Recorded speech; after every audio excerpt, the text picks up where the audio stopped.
Let me ask you something today, and I want you to be very, very honest with yourself. How many people in your life are draining you right now? How many people wake up every single morning and the first thing they do is find a way to pull you down, to use you, to manipulate you, to lie to you, to betray you, and yet you are still there, still smiling, still giving, still bending over backwards for them, still losing sleep over them, still making excuses for them, still defending them to people who can clearly see what you refuse to see. And you call that kindness. I am here to tell you today, and listen to me very carefully, that is not kindness. That is self-destruction with a smile on your face. That is you handing someone a knife, pointing it at yourself, and then thanking them for the experience. People of faith especially fall into this trap. We are taught to be merciful. We are taught to be patient. We are taught to forgive 70 times over. And all of that is true. All of that is beautiful. But somewhere between the lesson of mercy and the reality of your daily life, something went terribly wrong. The mercy that was supposed to be a strength became a weakness that people learned to exploit. The patience that was supposed to build your character became a habit of tolerating things that should never, ever have been tolerated. And now here you are, drained, exhausted, confused, maybe even a little bit angry at yourself for allowing it, angry at them for doing it, angry at the situation you find yourself in. And underneath all of that anger, if you dig deep enough, is a quiet, painful question that you have probably never said out loud. Do I even deserve better than this? The answer is yes, 1,000 times yes. But before we get into all of that, I want you to do one thing right now. Drop a comment below and tell me, what is one word that describes how a toxic person in your life has made you feel? Just one word: drained, used, broken, invisible, worthless, stupid, foolish, small. Write it down right now, because that word, that one word you just thought of, that is where today's conversation begins. And by the time we finish, I pray that word begins to lose its power over you. So stay with me. What I am about to share with you today has the potential to change your life. Not because I have any extraordinary wisdom of my own, but because these are truths. Ancient, deeply rooted, spiritually grounded truths that many of us have either never been taught or have simply forgotten in the noise and chaos of our lives. 7 lessons, 7 powerful, life-changing lessons. Let us go. You know, people often misunderstand what kindness actually is. They think kindness means giving everyone access to you. They think it means saying yes to every request, tolerating every type of behavior, accepting every form of mistreatment, and then smiling through it all and calling it virtue. They think that if they stand up for themselves, if they set a limit, if they say no, that somehow they have become a bad person, that they have lost their kindness, that they have failed in their character. I need to correct this misunderstanding today, and I need to correct it firmly and clearly. Kindness and wisdom are not opposites. They are not in competition with each other. They are partners, they are companions. They were designed by the Almighty to walk together side by side. In fact, let me say something that might surprise some of you. Kindness without wisdom is not really kindness at all. It is naivety dressed up in noble clothing.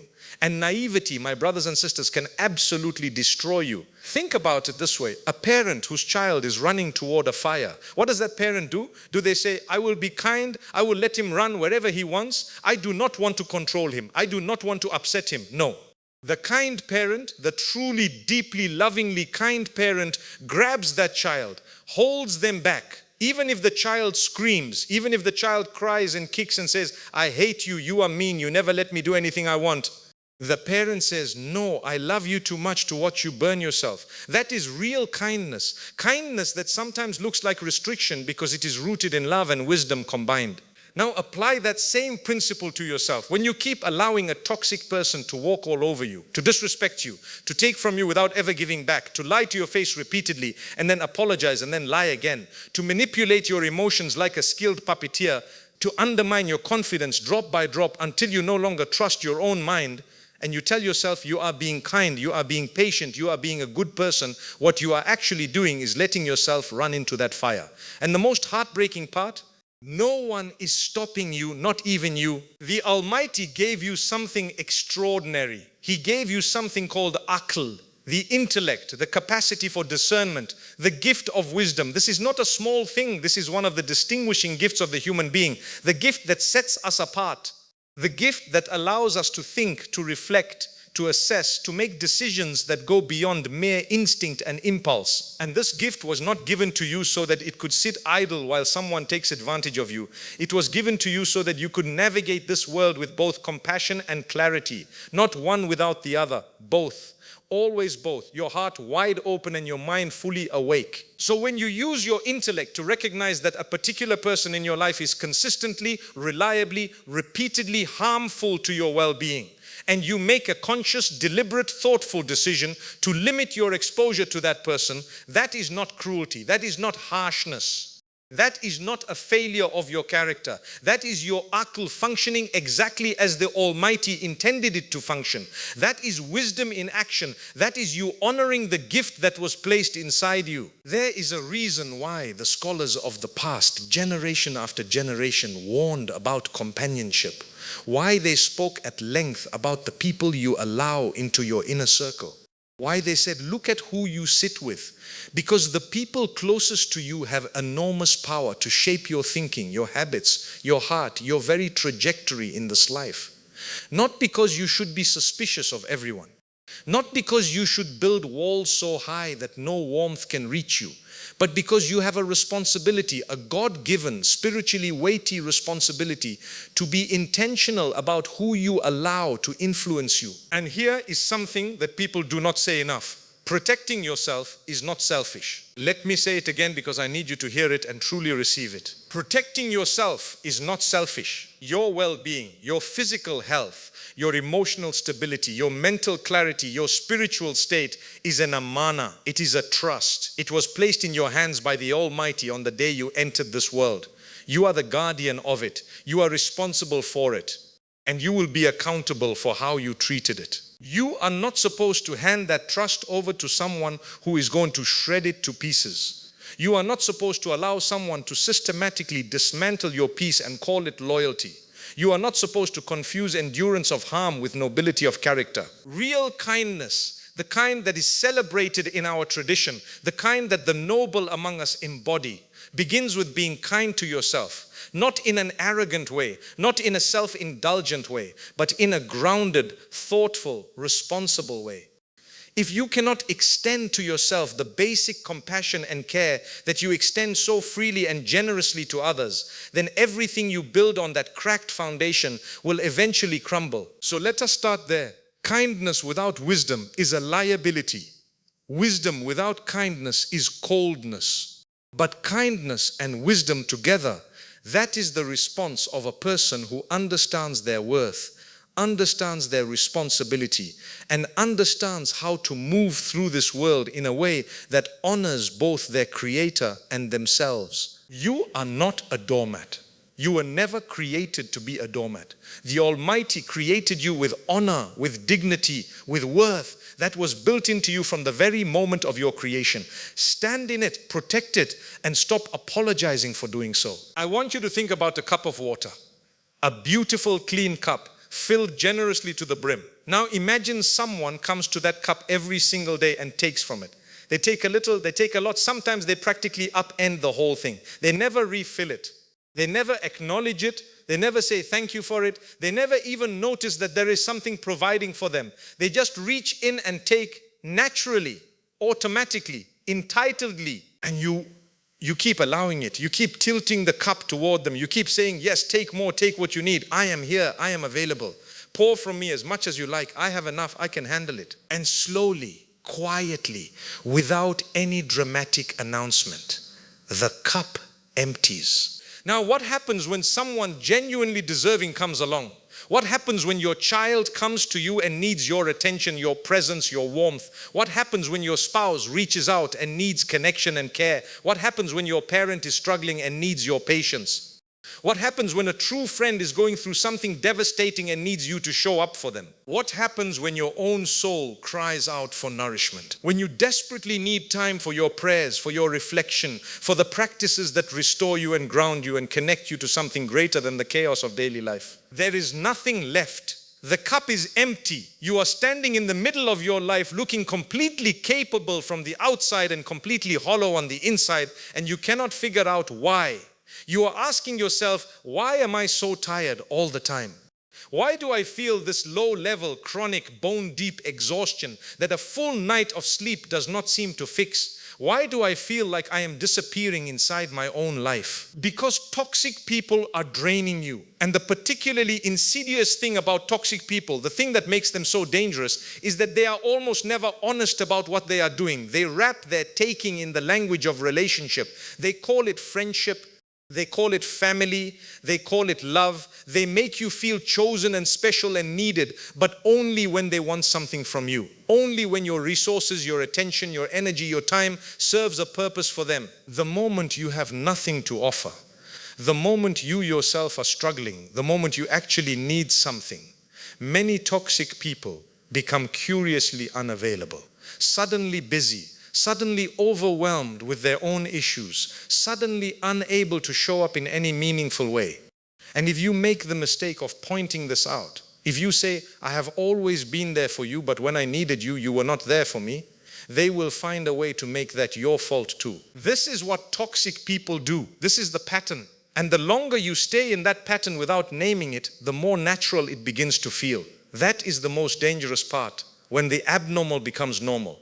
When the unacceptable becomes expected, when you stop even noticing the cup is empty because you have forgotten what it felt like when it was full. The Prophet, peace be upon him, demonstrated balance throughout his life. He was the most giving, the most generous, the most patient human being who ever walked this earth. And yet he also protected his energy. He maintained his inner life. He took time for his Lord. He slept, he rested. He did not pour himself endlessly into people who were actively working against him without wisdom and discernment guiding that giving. He maintained his dignity. He distanced himself from those who were harmful, not with hatred, not with contempt, but with firm, principled, spiritually grounded clarity. If the greatest of all creation exercised discernment about who had access to his time and energy, what in the world makes you think you need to be infinitely available to every person who wants something from you? You are a limited resource. This is not a pessimistic statement. It is simply a true one. Your time is finite. Your emotional capacity has limits. Your mental bandwidth can be stretched only so far before it snaps. Your body can absorb only so much stress before it begins to break down.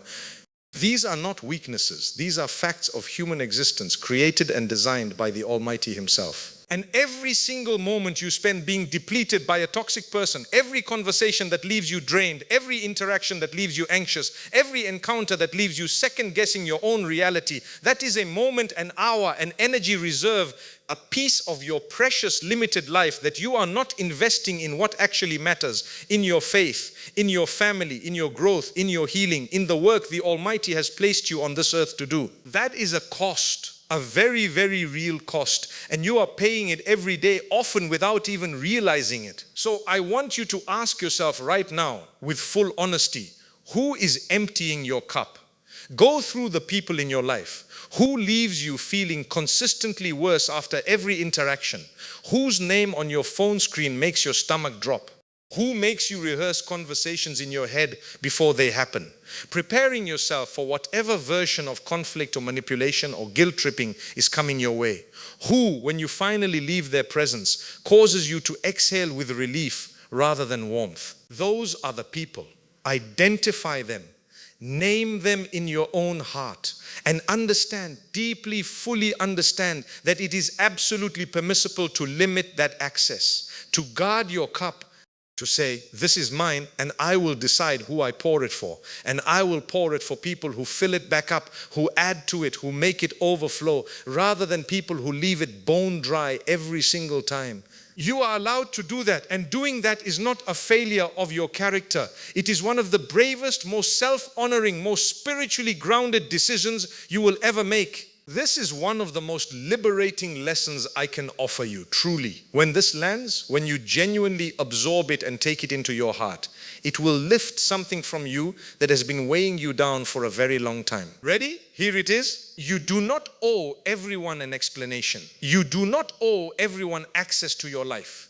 You do not owe everyone a reason for why you have chosen to step back, to create distance, to stop engaging. You simply do not. And I know immediately some of you are feeling resistance to this. Because many of you were raised with the sincere, well-intentioned belief that you must explain yourself, that you must justify your decisions, that transparency is a virtue you owe to the people around you.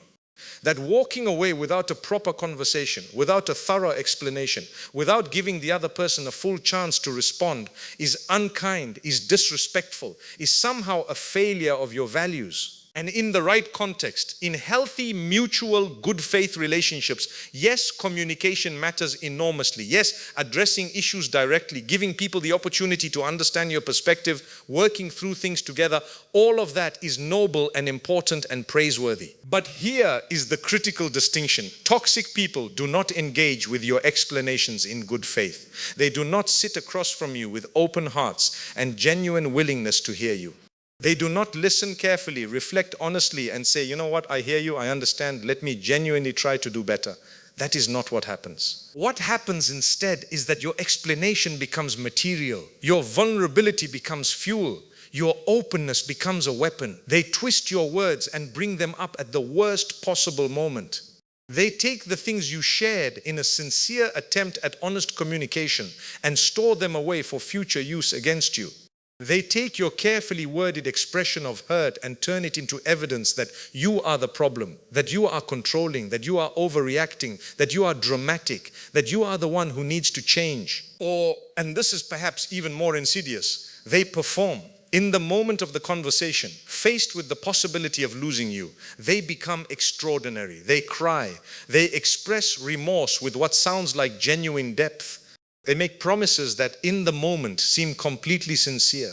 They invoke everything that matters to you, your shared history, your values, your faith, your love for them, to reach the part of you that wants to believe people can change, that wants to give one more chance, that cannot bear to be the one who gave up. And it works. Of course it works, because you are a good person and good people do not give up on others easily. So you stay, you give the chance, and for a while maybe things are better, and you breathe and you hope. And then the behavior comes back. If you have experienced this cycle, and I suspect many of you have, or you would not be here right now, you know exactly what I am describing.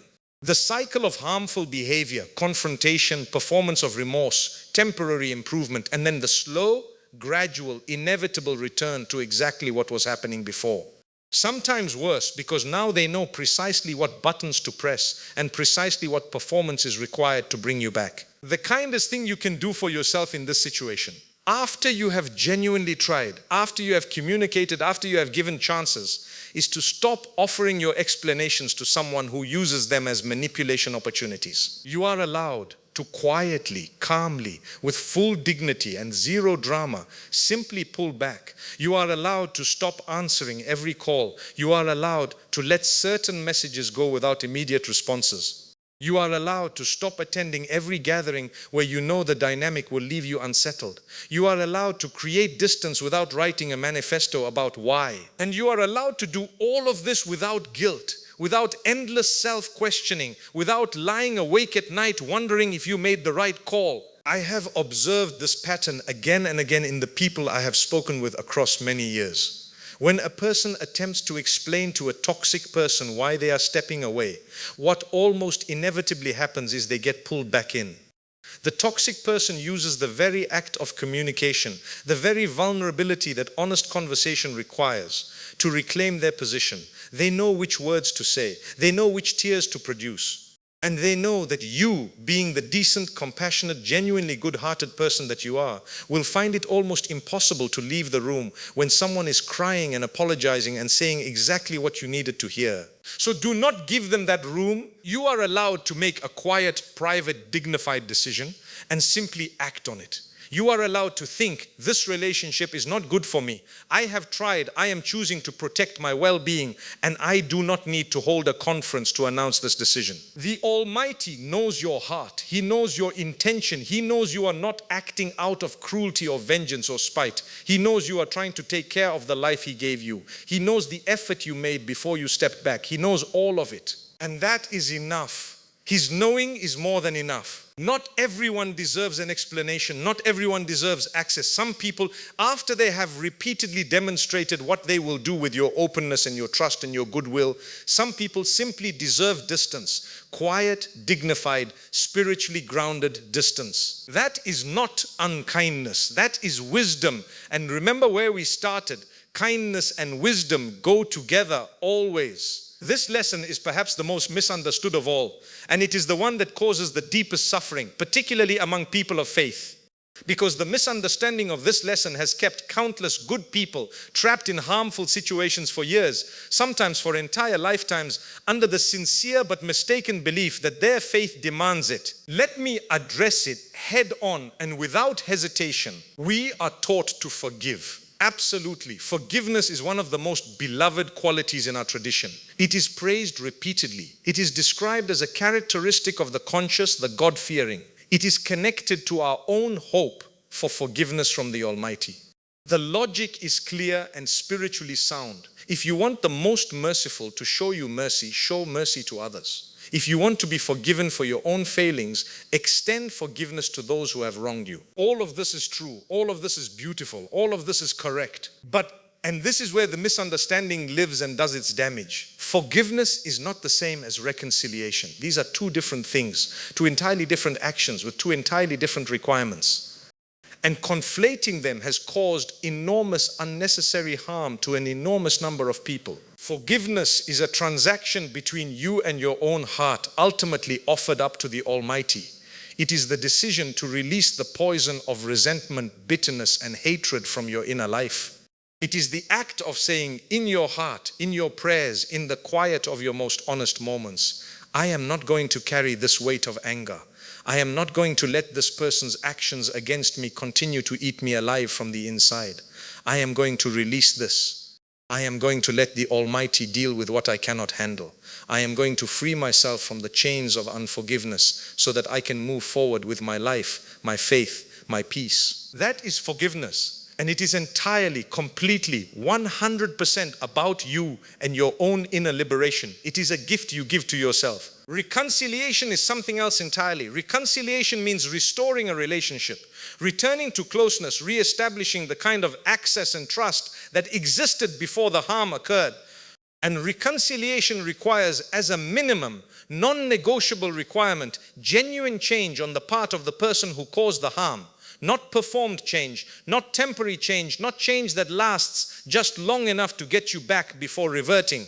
Real, demonstrated, sustained, verifiable change in behavior over time. Reconciliation also requires safety. If returning to this relationship means returning to a dynamic that has been reliably harmful to you, reliably damaging to your mental, emotional, spiritual, or physical well-being, then reconciliation is not safe.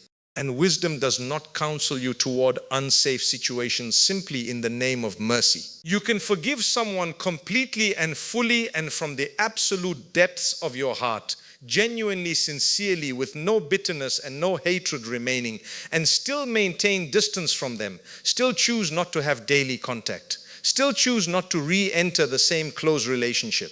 Still choose not to give back the level of access they previously had. These two things are not in contradiction. They can coexist perfectly. I have forgiven you, and I have also chosen to protect myself. Both are true simultaneously. Both are spiritually sound. Let me give you a simple analogy. There is a well at the edge of someone's property. One day, without knowing it was there, they fall into it. It is frightening. It is painful. With time, they recover. They bear no bitterness toward the well. They do not walk around carrying resentment about what happened. But do they go back and deliberately step into that well again simply to prove they have forgiven the experience? Of course not.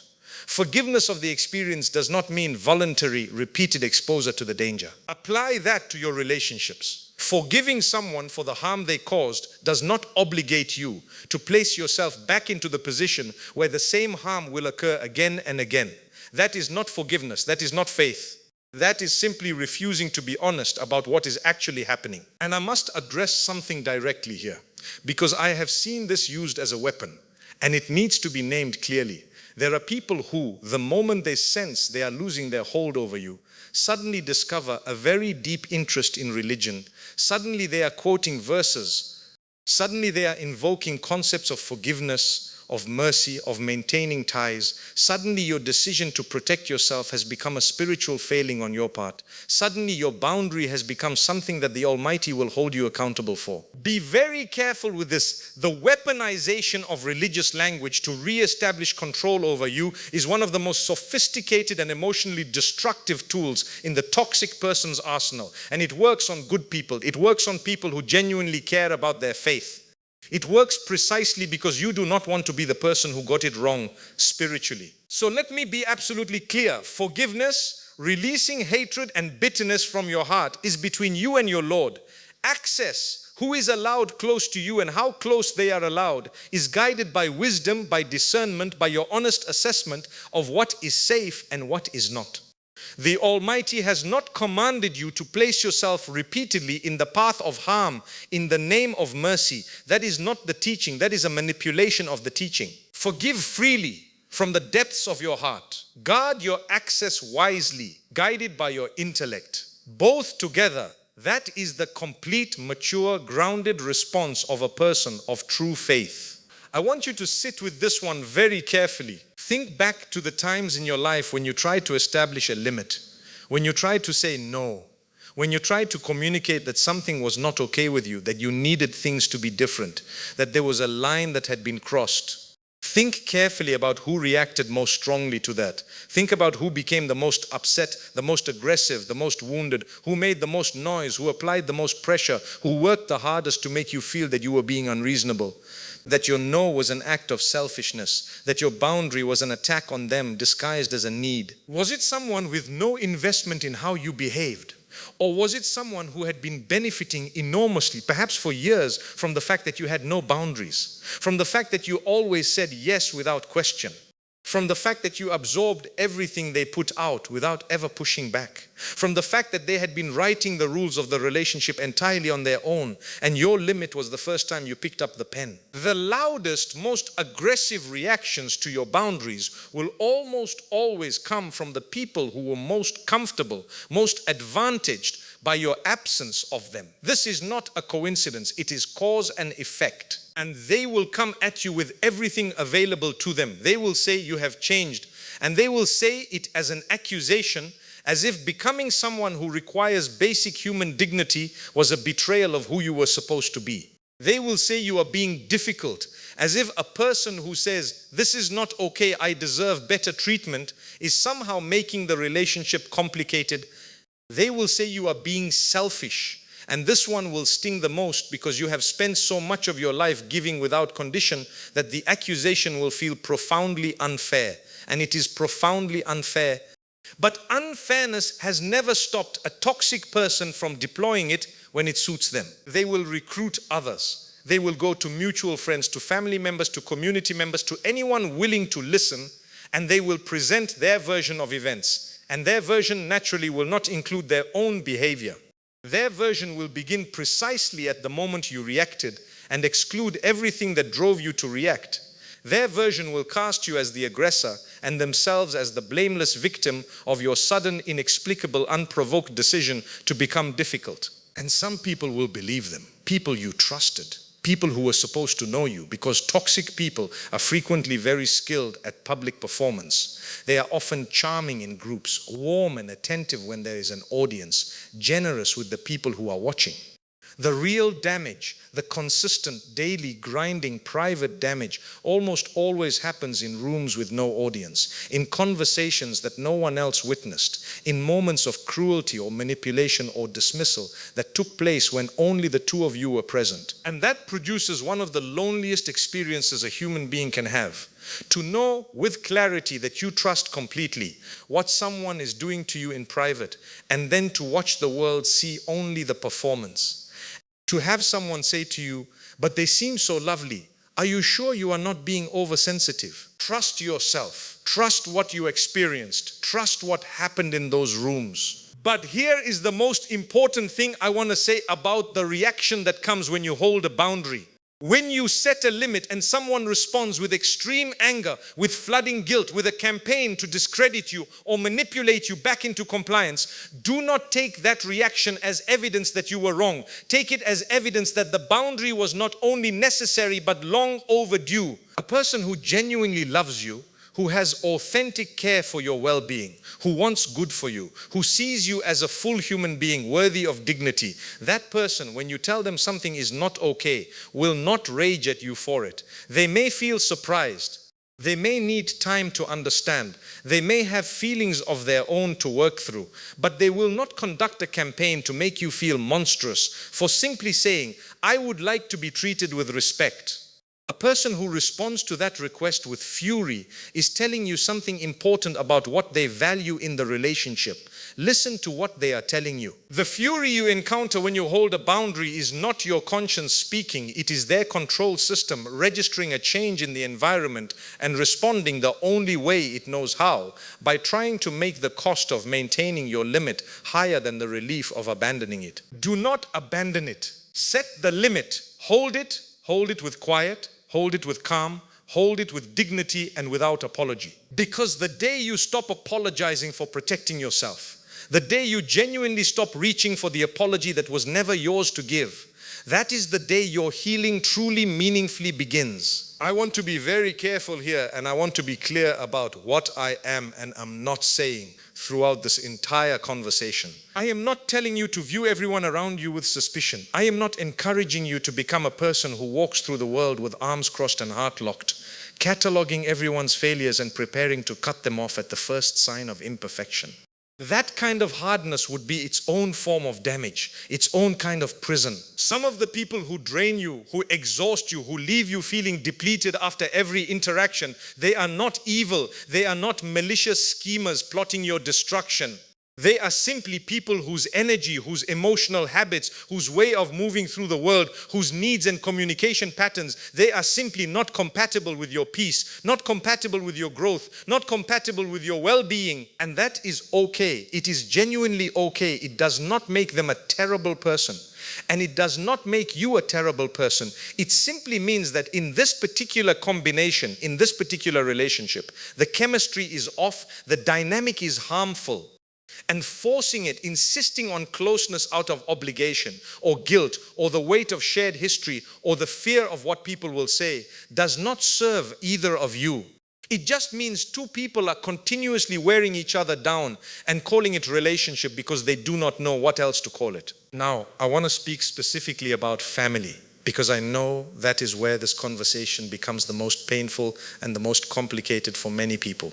And I want to be honest about it, because the concept of family is sometimes used to hold people in situations that are causing them genuine harm. Family matters deeply. The ties of kinship are significant in our tradition. Making effort for family, showing patience within family, maintaining connection with family, all of this is encouraged and praiseworthy.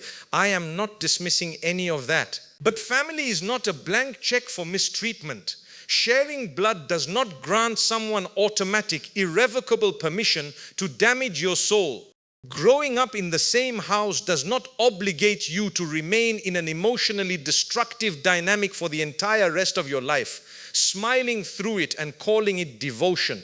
You can love your family member, genuinely, deeply, sincerely love them, and still make the adult decision that close, constant, daily contact is not healthy for you at this stage of your life. You can honor the ties of kinship without drowning in what those ties sometimes carry. You can maintain a version of the relationship that is manageable, calls on significant occasions, respectful interaction at family gatherings, genuine good wishes offered from a considered distance without flinging your life wide open and allowing someone to come in and devastate your inner world every single time, and then picking up the pieces and preparing yourself for the next time. This is the middle path.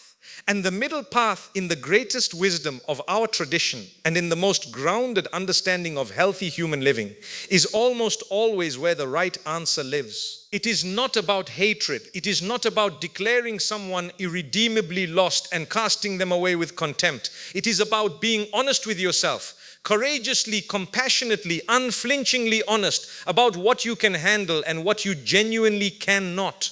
about what serves your growth and what is systematically eating it away, and then making thoughtful, considered, spiritually grounded decisions based on that honest accounting rather than based on the guilt that was installed in you by those who benefited from your sense of obligation. You are allowed to say with full sincerity, with genuine love, with real prayer for their well-being, I love this person, and I cannot have them as a constant presence in my daily life right now.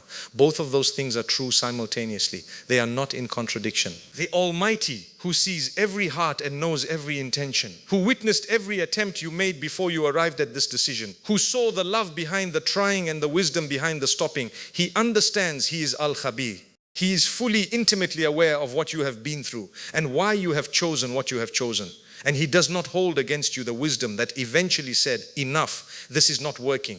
I need to protect what He gave me. I want to end with this because I believe it completely. And I need you to hear it, not just with your ears, but with your whole heart. The deepest part of you that sometimes underneath all the noise and exhaustion still dares to want something better. There is a version of your life that is waiting for you. Not a perfect life. Not a life without difficulty or sorrow or challenge or loss. The Almighty has told us clearly that this world is a place of trial. Every single one of us will be tested, and those tests will sometimes be profound and deeply painful. I am not promising you an easy life. I am not selling you a fantasy where all the hard things disappear. That is not what this is. But there is a version of your life, very real, very possible, genuinely within reach, that is calmer than what you are living right now, more joyful, more purposeful, more alive in the ways that actually matter. A version where you wake up in the morning without that quiet, familiar dread already sitting in your chest before the day has even begun. A version where the relationships closest to you are sources of genuine nourishment and mutual support rather than sources of exhaustion and anxiety and constant emotional depletion. A version where you go to sleep at night with your mind at peace rather than racing through the landscape of what tomorrow's interactions will require of you. A version where you have enough left in you, enough energy, enough warmth, enough presence to give to the things and the people that truly deserve your giving. A version where you are not running perpetually on empty, dragging yourself through days that feel like obligations rather than gifts, wondering why you feel so hollow on the inside, despite being surrounded on the outside. That version of your life is not a fantasy. It is not reserved for someone luckier than you, someone whose circumstances happen to be more favorable, someone who somehow won the lottery of good relationships while you drew the difficult hand. It is available to you. It has always been available to you, but it is on the other side of a decision. It is on the other side of the moment you stop treating your time and your emotional energy as unlimited resources to be distributed without discernment to whoever demands them most loudly. It is on the other side of the moment you stop making yourself smaller to fit into spaces that were never designed to honor who you truly are. It is on the other side of the moment you stop accepting as simply the way things are, treatment that you would be horrified to watch someone you loved receive. It is on the other side of truly believing, not just agreeing in principle, not just nodding along with the logic of it, but genuinely believing in the deepest, most private part of yourself that you are worth protecting, that your peace is worth fighting for, that your well-being matters not just in the abstract, not just as something you know intellectually, but as a lived, daily, practical commitment that you actually honor. And here is what I see again and again in the people I speak with. Here is the pattern that breaks my heart because it is so common and so unnecessary. Most people who find themselves trapped in long-term toxic dynamics are not there because they are naive. They are not there because they failed to see the warning signs. Most of them on some level see exactly what is happening. They are there because somewhere beneath the surface, in a space they rarely speak about and perhaps rarely even consciously acknowledge, they do not believe they deserve better. They see other people's calmer, more joyful, more peaceful lives and call it luck. They see other people in healthy, mutual, genuinely loving relationships and assume those people simply happened upon the right people, as if it were a matter of fortune rather than a matter of knowing your worth and having the courage to hold out for what matches it. They have absorbed somewhere through what was said to them or done to them or modeled to them, through environments that measured a person's worth by their willingness to sacrifice and their silence in the face of being mistreated, they have absorbed the lie that this is simply what their life looks like. That this is their portion, that wanting more is arrogance or ingratitude or expecting too much. It is not. It is not arrogance. It is not ingratitude. It is not expecting too much. It is the voice of your own created dignity placed in you by your Creator, trying to remind you of what you were made for. And that voice is telling you the truth. The Almighty created you. Let that settle in your heart for a full moment. Al-Khaliq, the creator of everything that exists, the fashioner of the heavens and the earth and every particle of matter and every breath of life between them, He created you. He fashioned you with His knowledge and His will. He breathed into you something that makes you precious and honorable and worth protecting. He gave you a soul that is known to Him, valued by Him, beloved to Him. He did not create all of that so that it could be ground down and used up and discarded by someone who does not see its worth. He did not breathe dignity into you as a formality. He did not give you this life, this singular, irreplaceable, non-refundable gift of a life, so that you would spend it as someone's emotional resource, endlessly available, endlessly giving, endlessly absorbing harm with a grateful smile and calling it virtue. You were created for more, for real more. You were created for peace. That is not just the absence of conflict, but the presence of genuine inner rest. You were created for love that does not come with conditions designed to keep you small. You were created for relationships that see you honestly and still choose you, that challenge you to grow, that celebrate your wins, that sit with you in your losses, that are honest with you when honesty serves your flourishing rather than their agenda. You were created for mornings without dread and nights without the low hum of anxiety about what is coming next. That is your birthright. Not because you are perfect. You are not perfect. None of us are. We all carry our own failings and shadows and histories that we are still working through. But your imperfection has never, not for a single moment, disqualified you from being treated with dignity. It never has and it never will. So here is what I am asking of you today, not tomorrow, not after things settle down, not after one more conversation or one more attempt or one more chance. Today, in whatever quiet, honest corner of yourself you can find right now, make a decision, not a dramatic announcement, not a confrontation, not a performance, a quiet, private, deeply personal decision that you are going to begin today, from this moment, to take yourself seriously. That you are going to begin to apply to yourself the same compassion you have extended so readily and so generously to everyone else for so long. That you are going to stop treating your own well-being as the expendable item on the list, the thing that gets what is left over after everyone else has taken their portion. That you are going to stop apologizing for having needs, for having limits, for being a finite human being with a finite capacity who requires care and rest and reciprocity in order to function and flourish. Begin to notice with honest eyes who fills you and who drains you. Not who intends to, who actually does. Not who claims to care, who demonstrates it through their consistent behavior over time. Begin to invest what you have, your time, your love, your attention, your irreplaceable energy in the direction of genuine reciprocity, in the direction of people and purposes and practices that add to you rather than subtract from you. Begin to make the Almighty's estimation of your worth the primary measure you build your life on. Not the estimation of the person who has spent months or years communicating to you in 100 subtle and not so subtle ways that you are lucky to have them and that your needs are an imposition and your limits are a problem. The Almighty's estimation. He made you. He knows what you are worth. He declared it before you could earn it or lose it. Build on that. Live from that. This will not happen in an instant. I am not promising you an overnight transformation. Patterns that have been in place for years take real time and real effort and real courage to unwind. Learning to trust yourself again after having your own perceptions repeatedly questioned and dismissed is a process, not an event. Learning to sit with the discomfort of someone's anger at your boundary without immediately reaching for the apology that was never yours to give. That is a skill. And skills are developed through practice, through choosing the right thing again and again, even when it is uncomfortable, even when it is frightening, even when the old pull to give in is almost overwhelming. But every genuine journey begins with a real, committed, unhesitating first step. And that step can be taken today, right now, in your heart, between you and your Lord. The life that is waiting for you on the other side of this, I want you to know that I genuinely believe in it for you.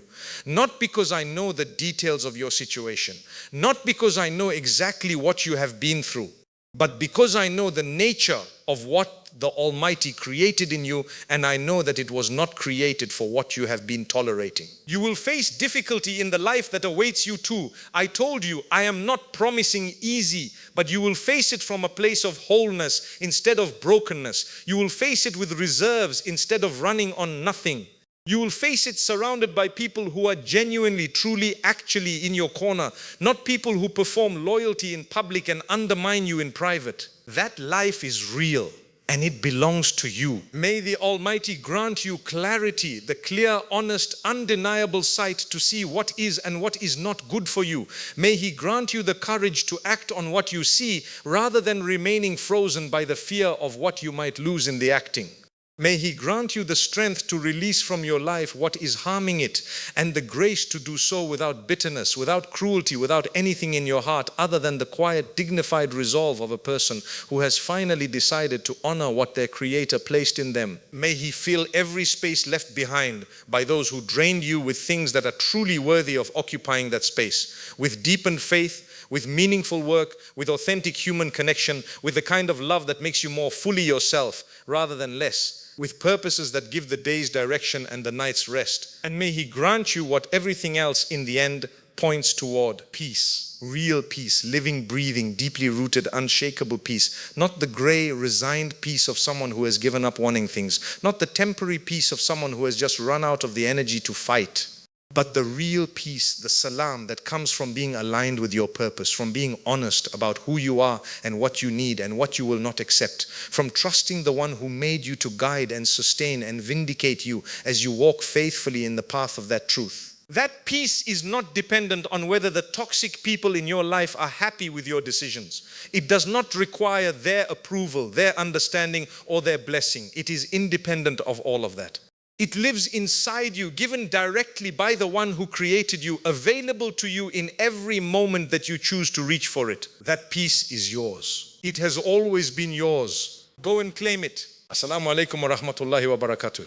And one last thing before you go, if this reached you today, if something in this conversation stirred something in you, named something you have been feeling but could not find the words for, confirmed something you have been trying to convince yourself of for longer than you care to admit, do not let that feeling pass without acting on it. Not a dramatic action, not something that disrupts everything at once. Just one honest, quiet, courageous decision, one limit held, one apology not given, one moment of choosing yourself, not out of selfishness, but out of the recognition that you are worth choosing. That is how it starts. That is how every transformation starts. Not with grand gestures, but with one small, sincere, deeply felt decision made in the private courtyard of your own heart. May the Almighty make it easy for you. May He be your companion in the difficulty of it.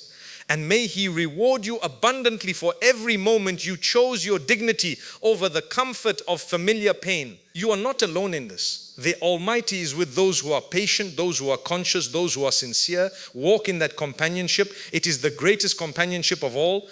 Wassalamu alaikum.